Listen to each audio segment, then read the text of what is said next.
Morristown is renaming Veterans Park for a vet who served in the armed forces during World War II and the Korean War.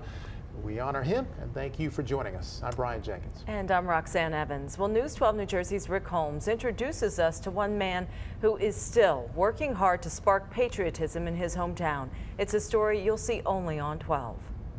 At age 85, Bob Tracey has lived a lifetime of lessons. Paramount among them is that patriotism is still alive.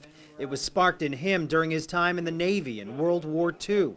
And all of these men that left Morristown and the towns that surround us, Madison, Berkeley Heights, Patterson, Newark, they never knew if they were coming back.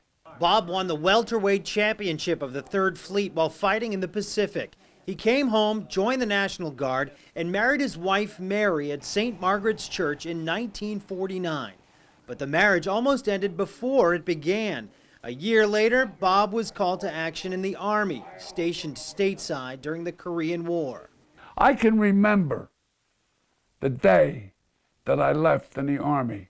My wife was only 20 years old, 19 or 20. And she carried our little baby in her arms and ran down after the train, calling after me.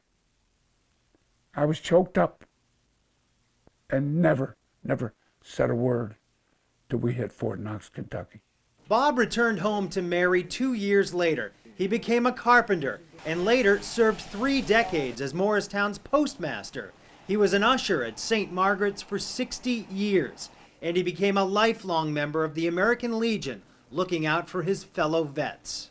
Veterans feel lost sometimes when they suffer from whatever problems they have. And he's like the shoulder to lean on. After 6 decades of veterans advocacy, the Morristown City Council has decided that this Veterans Day, Veterans Park will become known as Bob Tracey Park. And when they play that Star Spangled Banner, chills still go up and down my spine, and I look out at the youth, and I've asked them, do you still feel the same way? Do you feel chills? And they said, yes, Mr. Tracey, we do. I do. And that is the biggest lesson Bob Tracey shares every day in Morristown. Rick Holmes, News 12, New Jersey.